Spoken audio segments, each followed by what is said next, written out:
My channel the study brand. और आज हम पढ़ने वाले हैं एक बहुत ही इम्पोर्टेंट डिज़ीज़ जिसका नाम है कंजस्टिव हार्ट फेलियर।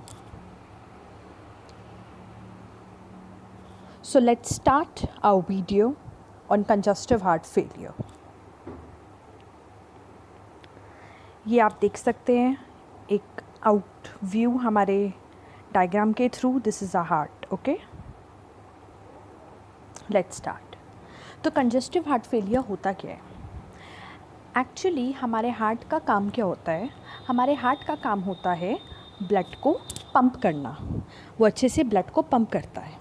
लेकिन अगर हमारा हार्ट फेल हो जाए, मतलब कि अगर हमारा हार्ट ढंग से अपना काम ना करे, जो कि है ब्लड को पंप करना, अगर वो ढंग से काम ना करे तो इससे क्या होगा, हमारी बॉडी के ऑर्गन्स को ब्लड ढंग से नहीं मिलेगा। तो इसी को कहा जाता है हार्ट का फेल हो जाना, दैट इज़ हार्ट फेलियर। अब अगर ब्लड ढंग से नहीं पहुंचेगा हार्ट में तो ब्लड जो है वो हमारी ऑर्गन्स में और हमारी वेन्स में एक्यूमुलेट होने लग जाएगा। एक्यूमुलेट होने की वजह से हमारे हाथ पैर और सारे जो ऑर्गन्स हैं उसमें एडिमा होने लग जाएगा, क्योंकि हमारा जो ब्लड है वो वेन से बाहर निकलकर हमारे इंटरस्टिशियल स्पेसेस में जाने लग जाएगा और इससे एडिमा हो जाएगा, मतलब स्वेलिंग, मतलब इन्फ्लेमेशन हो जाएगा। तो इसलिए हम इसको कहते हैं कंजेस्टिव हार्ट फेलियर। कंजेस्टिव मतलब कंजेशन हो जाना, मतलब वेन्स में ब्लड का भर जाना, और इसको हम कहते हैं कंजेस्टिव हार्ट फेलियर। तो इसमें यही लिखा है that it is a condition that occurs as a result of impaired pumping capability of the heart and is associated with abnormal retention of water and sodium. तो इससे क्या होगा, वही हमारी बॉडी में वाटर और सोडियम का रिटेंशन होने लग जाएगा। CHF results from an inadequate और डिक्रीज्ड कार्डियक आउटपुट। हमारी जो कार्डियक आउटपुट है, मतलब 1 मिनट में जितना हमारी जो ब्लड पंप होता है हमारे हार्ट से, उसको कार्डियक आउटपुट कहते हैं। अगर वो कम हो जाएगा तो इससे क्या होगा, it will cause an increase in the blood volume with in the vascular system and the resulting congestion within the venous system interferes with the movement of body fluids, resulting in fluid accumulation in tissue spaces causing edema. Inflammation हो जाएगा या फिर swelling हो जाएगी या फिर edema हो जाएगा हमारी बॉडी में। तो ये आप देख सकते हैं edema in lungs, edema in legs, swollen हो गए हैं legs। ओके, ये एक क्लिनिकल साइन हो सकता है। ये देख सकते हैं ये एक नॉर्मल हार्ट है और ये कंजेस्टिव हार्ट है। देखिए ये हार्ट जो है थोड़ा स्वोलन है, इसमें कंजेशन हुआ हुआ है, मतलब इसमें एक्यूमुलेशन हुआ हुआ है हमारी बॉडी के फ्लूइड्स का, दैट इज़ ब्लड का। अब 2 तरीके के हार्ट फेलियर होते हैं, एक होता है राइट साइडेड हार्ट फेलियर और एक होता है left sided heart failure. Actually हमारे जो हार्ट है उसमें 4 चैम्बर्स होते हैं। Okay, this is atria, 2 atria होते हैं और ये 2 वेंट्रिकल है। एट्रिया में क्या होता है, एट्रिया में हमारी जो ऑर्गन्स हैं उनमें से ब्लड एट्रिया में आता है, फिर ये नीचे जाता है वेंट्रिकल में और वेंट्रिकल से ये लंग्स में जाता है। लंग्स में ये हमारा जो ब्लड है, जो गंदा ब्लड था, डीऑक्सीजनेटेड ब्लड था, वो साफ़ होता है और ये वापस आता है लेफ़्ट एट्रियम में और लेफ़्ट एट्रियम से ये लेफ़्ट वेंट्रिकल में जाता है और लेफ़्ट वेंट्रिकल से फिर ये ब्लड, साफ़ ब्लड हमारी बाकी ऑर्गन्स में चला जाता है। ठीक है, तो ये हमारी एक नॉर्मल हार्ट की फंक्शनिंग होती है, जिसे हम बताना चाहते हैं। एट्रिया का काम होता है यहाँ से ब्लड को लेना और वेंट्रिकल, लेफ़्ट वेंट्रिकल का काम होता है ब्लड को पंप आउट करना। तो अगर राइट साइडेड हार्ट फेलियर होगा तो इसमें क्या होगा कि राइट साइड जो है वो ब्लड जो है वो ढंग से लंग्स पे नहीं पहुँच जा पाएगी।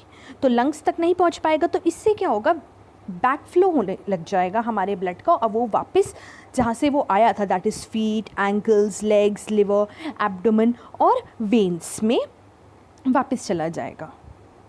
तो इससे स्वेलिंग होने लग जाएगी, क्योंकि उसको जाना था लंग्स में साफ़ होने के लिए, राइट साइड से वो लंग्स में जाता, लेकिन वो नहीं जा पाया, तो सारा ब्लड जो है वो वापस चला गया feet, ankles, leg, liver, abdomen and veins in the neck. अब हम आते हैं लेफ्ट साइडेड हार्ट फेलियर पे। Left side of the heart failure, okay, ये क्या, इसका क्या काम था, ये हमारा पंप करके नीचे ऑर्गन्स में ब्लड को पहुंचाता, लेकिन अब ये ढंग से काम नहीं कर रहा है क्योंकि ये फेल हो गया है, तो ये वापस कहाँ पहुंचा देगा ब्लड को, हमारे लंग्स में, क्योंकि लंग्स से ही लेफ़्ट साइड में ब्लड आता है। तो इससे क्या होगा, पल्मोनरी एडिमा हो जाएगा, ठीक है, और पल्मोनरी एडिमा हो जाएगा तो उससे क्या होगा, शॉर्टनेस ऑफ ब्रेथ हो जाएगी, सांस लेने में आपको दिक्कत होगी, पल्मोनरी एडिमा हो जाएगा, कफ होगा और आपको फटीग और टायर्डनेस रहेगी, ठीक है। तो इसमें यही लिखा है, occurs if the heart can't pump enough blood to the lungs to pick up oxygen, and it will build up in the feet, ankle, legs, liver, abdomen and veins in the neck.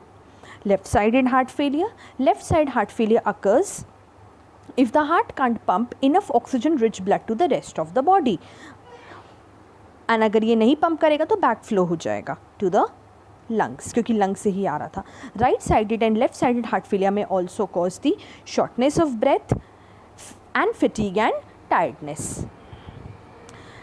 दो types के heart failure होते हैं, एक होता है systolic heart failure और एक होता है डायस्टोलिक हार्ट फेलियर। सिस्टोल का मतलब होता है कॉन्ट्रैक्ट करना और डायस्टोल का मतलब होता है रिलैक्स करना। तो सिस्टोलिक हार्ट फेलियर क्या होता है, जब लेफ्ट वेंट्रिकल ढंग से कॉन्ट्रैक्ट ना हो पाए, अगर वो ढंग से कॉन्ट्रैक्ट नहीं होगा तो ढंग से ब्लड को वो पुश नहीं कर पाएगा सर्कुलेशन में, और इस वजह से हमारा हार्ट ढंग से ब्लड को पंप नहीं करेगा और ऑर्गन्स तक नहीं पहुंचा पाएगा। तो अब हम आते हैं डायस्टोलिक हार्ट फेलियर। और डायस्टोल का मतलब होता है रिलैक्स करना। तो अगर हमारी जो मसल्स हैं वो अगर स्टिफ हो जाएंगी लेफ़्ट वेंट्रिकल की, तो लेफ़्ट वेंट्रिकल ढंग से रिलैक्स नहीं हो पाएगा, और रिलैक्स नहीं होगा तो उसमें ब्लड ढंग से नहीं भर पाएगा, और ब्लड नहीं भर पाएगा तो वो आगे भी नहीं जा पाएगा, ओके। अब हम बात करते हैं स्टेजेस के बारे में। इसमें 4 स्टेजेस हैं कंजस्टिव हार्ट फेलियर में, stage 1, stage 2, stage 3 and stage 4, या फिर हम इसको class 1, class 2, class 3 and class 4 भी कह सकते हैं। क्लास 1 में क्या आपको सिम्टम्स देखने को मिलेंगे, ठीक है। क्लास 1 में आपको कोई सिम्टम्स नहीं दिखेंगे, ना ही तब जब आप आराम कर रहे हो और ना ही तब जब आप कोई फिज़िकल एक्टिविटी भी कर रहे हो, ठीक है। तो आपको कोई सिम्टम्स नहीं दिखेंगे, कोई दिक्कत नहीं होगी, आप आराम से अपना काम कर पाएंगे। क्लास 2 में क्या होगा, क्लास 2 में रेस्ट के टाइम तो आपको कोई दिक्कत नहीं होगी, कोई सिम्टम शो नहीं होंगे, बट जब आप कोई नॉर्मल फिज़िकल एक्टिविटी करोगे, कोई भी फिज़िकल एक्टिविटी करोगे, तो उसमें आपको fatigue, palpitations and shortness of breath होने लग जाएगी। फटीग मतलब थकावट, सांस फूलना, शॉर्टनेस ऑफ ब्रेथ, ठीक है। अब हम आते हैं क्लास 3 पे। क्लास 3 में क्या होगा, आप रेस्ट के टाइम तो ठीक हो, मतलब अगर आप आराम कर रहे हो तो आपको कोई दिक्कत नहीं हो रही, लेकिन अगर आप हल्की सी भी कोई भी फिज़िकल एक्सरसाइज कर रहे हो, जैसे कि सीढ़ियाँ चढ़ना या कोई भी चीज़ उठाना, तो आपको हल्की सी एक्सरसाइज करने पे भी आपको थकावट और शॉर्टनेस ऑफ ब्रेथ और पाल्पिटेशंस होने लग जाएंगे। क्लास 4 में तो आप कोई काम ही नहीं कर पाओगे, कोई भी फिज़िकल एक्टिविटी आप बिना इन सिम्टम्स के नहीं कर पाओगे, और अगर आप रेस्ट पे भी होगे तो भी आपको ये सिम्टम्स शो होंगे। तो ये तो मैंने आपको बता दी सिम्टम्स के बारे में कि हर क्लास में क्या दिक्कत होगी, ठीक है। अब इसका अगर हम आउटलुक देखें तो आप क्लास 1 में आप इसको कैसे करेक्ट कर सकते हो। सो CHF at this stage can be managed by lifestyle changes, heart medications and monitoring. अगर आप अपनी लाइफ को चेंज करें, मतलब लाइफस्टाइल को चेंज करें, हार्ट की मेडिसिन ले और मॉनिटरिंग होगी अगर आपकी लाइक ECG एंड EEG, तो ये सब से आप उसको कंट्रोल कर सकते हो। अगर आप क्लास 2 में हो तो भी वो लाइफस्टाइल चेंजेस से और हार्ट मेडिकेशन से और केयरफुल मॉनिटरिंग से कंट्रोल किया जा सकता है। लेकिन अगर आप क्लास 3 में हैं तो ट्रीटमेंट थोड़ा सा कॉम्प्लिकेटेड हो सकता है, and you need to talk to your doctor about all this heart failure symptoms, okay. तो आप में इसमें थोड़ा ट्रीटमेंट थोड़ा कॉम्प्लिकेटेड हो जाएगा। क्लास 4 में कोई क्यों नहीं है, इस स्टेज में, बट स्टिल अगर आप अपनी क्वालिटी ऑफ लाइफ को और अगर अपने आप को ठीक केयर देंगे, प्रोवाइड करेंगे, तो आप थोड़ा सा ठीक हो सकते हैं, but there is no cure for CHF at this stage. Okay, and you need to discuss about the potential benefits and risks of all these with your doctors. Okay, तो इसमें यही सब लिखा है. अब क्या कॉजेज़ हो सकते हैं कि किसी भी को कंजेस्टिव हार्ट फेलियर के क्या रीजंस हो सकते हैं? तो पहला कॉज है हाइपरटेंशन, मतलब बीपी का बड़ा होना. एक्चुअली बीपी तब बढ़ता है जब आपकी जो आर्टरीज होती हैं वो अगर नैरो हो जाए, वो अगर पतली हो जाए, तो इससे क्या होगा, ब्लड ढंग से फ्लो नहीं हो पाएगा, और अगर वो ढंग से फ्लो नहीं होगा तो ऑब्वियसली आपको हार्ट फेलियर के चांसेस हो सकते हैं. ठीक है. इसके बाद coronary artery disease. Coronary artery disease में क्या होता है, कोरोनरी आर्टरी एक आर्टरी होती है जिसमें कोलेस्ट्रॉल और फैटी सब्सटेंसेस आपकी उस आर्टरी को ब्लॉक कर देते हैं. मतलब कोलेस्ट्रॉल और फैटी एसिड्स उसमें एक्यूमुलेट हो जाते हैं, जिससे कि आर्टरीज नैरो हो जाती है, and they will restrict your blood flow and they can lead to damaging in your arteries, और इससे हार्ट फेलियर हो जाएगा. Valve conditions. एक्चुअली आपके दोनों चैम्बर्स के बीच में, मतलब ऊपर और नीचे, दैट इज़ एट्रिया और वेंट्रिकल्स के बीच में कुछ वॉल्व्स होती हैं. ओके, तो उससे क्या होता है, उसमें से ब्लड आता है और जाता है, तो वो खुलती है और बंद होती है. अगर वो ढंग से खुलेंगी नहीं और अगर वो ढंग से बंद नहीं होंगी तो इससे ब्लड ढंग से फिल नहीं हो पाएगा आपके हार्ट में, और इसलिए हार्ट फेलियर हो सकता है. अदर कंडीशंस भी हैं, जैसे कि डायबिटीज़ हो गया, थायराइड डिजीज़ हो गया, या फिर ओबेसिटी हो गई. इन सब में भी हार्ट फेलियर के चांसेस बहुत ज़्यादा रहते हैं. ये देख सकते हैं, ये आपकी एक नॉर्मल आर्टरी है, और अगर इसमें लिपिड डिपॉजिट्स हो गए, अगर डिपोजिशन हो जाए तो ये नैरो हो जाएगी आपकी आर्टरी, और इससे कोरोनरी आर्टरी डिजीज़ के चांसेस हो सकते हैं. एक्चुअली कोरोनरी आर्टरी वो आर्टरी होती है जो हार्ट को ही ब्लड सप्लाई करती है, और अगर ये ढंग से नैरो हो जाएगी, ढंग से ब्लड सप्लाई नहीं करेगी, तो हार्ट भी ढंग से काम नहीं कर पाएगा, और हार्ट ढंग से काम नहीं करेगा तो ऑटोमेटिकली हार्ट फेलियर हो जाएगा, वो ढंग से ब्लड पंप नहीं कर पाएगा. अब हम आते हैं सिम्टम्स पे. तो सबसे पहले सिम्टम्स क्या होंगे, फ्लूइड रिटेंशन हो जाना. ओके, शॉर्टनेस ऑफ ब्रेथ हो सकती है क्योंकि पल्मोनरी एडिमा हो रहा है, लंग्स में एडिमा हो रहा है. कफ, क्रोनिक कफ, फटीग, थकावट हो जाएगी, nausea, feeling of vomiting, confusion, mental status थोड़ा बिगड़ जाएगा, एंड रेसिंग हार्ट, मतलब इरेगुलर हार्ट बीट हो जाएगी. हार्ट बीट जो है वो थोड़ा बहुत इरेगुलर हो जाएगी. ठीक है. और भी बहुत सिम्टम्स हैं जो हम आगे डिस्कस कर सकते हैं, जैसे कि फटीग बता ही दिया है, स्वेलिंग हो जाना एंकल्स, फीट्स और लेग्स में, वेट इंक्रीज़ हो जाना, और इरेगुलर हार्ट बीट हो जाना, पल्मोनरी एडिमा हो जाना. थोड़ा सा आपको साइनोसिस हो सकता है, मतलब थोड़ा आप नीले भी पड़ सकते हो, नीला भी पड़ जाता है पेशेंट इस केस में. और अगर बिल्कुल ही सीवियर हार्ट कंडीशन है तो चेस्ट पेन भी होगा, that will radiate through the upper body. ठीक है, चेस्ट पेन, एंड स्किन थोड़ी ब्लू लगेगी, एंड फेंटिंग भी हो सकती है क्योंकि ब्लड पंप ढंग से नहीं हो पा रहा है, ब्रेन तक नहीं पहुंचेगा तो पेशेंट फेंट भी हो सकता है.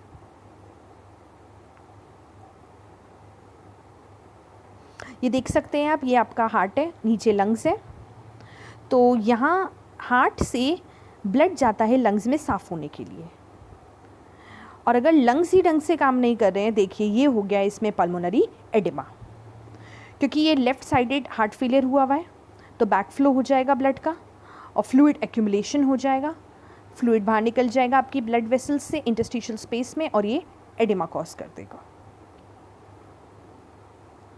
इसके बाद वही सिम्टम्स आपने देख ही लिए हैं, सारे बता ही दिए हैं मैंने. Shortness of breath, weight gain, swelling and tiredness, chest pain. Okay, that will radiate through the upper body in severe heart conditions. ये सब मैंने डिस्कस कर ही दिए हैं, आप एक बार देख लीजिएगा. एंग्जाइटी हो जाना, fatigue, confusions, decreased urine output. Urine output थोड़ा कम हो जाएगा क्योंकि जो ब्लड वाटर है वो बहुत ज़्यादा नहीं बचा है. डिक्रीज्ड यूरिन आउटपुट, एसाइटिस हो जाएगा, मतलब एक्यूमुलेशन हो जाएगा फ्लूइड का आपके एब्डोमेन में, okay. Dilated pupils, skin pale grey हो जाएगी, साइनोटिक हो जाएगी, dyspnoea, difficulty in breathing, cough, wheezing sound आ सकती है, और बीपी कम आएगा, एंड वीक पल्स आएगी, dependent pitting oedema, okay. So ये सब है। जुगुलर वेन यहाँ पे एक नेक पे प्रेजेंट होती है, उसमें वो बड़ी हो जाएगी, अच्छे से विजिबल होगी jugular vein distension, okay. Next slide पे चलते हैं। सो अब हम ट्रीटमेंट की बात करें, so you should consult your doctor if you are having all these symptoms. So सबसे पहले ट्रीटमेंट में जो, अगर हम शुरुआती टाइम की बात करें, शुरुआती दौर की बात करें, जब आप सीरियस में नहीं पहुँचे हैं, तो लाइफस्टाइल चेंजेस से भी ठीक हो सकता है। सॉल्ट रिस्ट्रिक्शन करके, अगर आप सॉल्ट कम लेंगे, अच्छे से एक्सरसाइजेस करेंगे every day at least for half an hour, smoking and alcoholism को क्विट करेंगे, और अगर क्विट नहीं कर सकते तो प्लीज़ उसको minimum as low as possible use करिए, smoking and alcoholism. Body weight, आपको अपने बॉडी वेट को ऑलवेज हमेशा चेक करते रहना है, and supportive stockings. So lifestyle change is very important. Drug therapies की बात करें तो ACE inhibitors, that is angiotensin converting enzyme inhibitors, beta blockers, diuretics, and surgeries like angioplasty are helpful to cure congestive heart failure. Prevention, अगर आप इसको रोकना चाहते हो, you should avoid or quit smoking and maintain a well balanced diet, okay. Maintain a well balanced diet. You should exercise, very important. You should always have a watch over your weight. You should always watch your weight, and you should avoid alcohol. So thank you guys. I hope आपको मेरी ये video बहुत पसंद आई हो, and thank you so much for watching my channel, and please like, subscribe and share my video.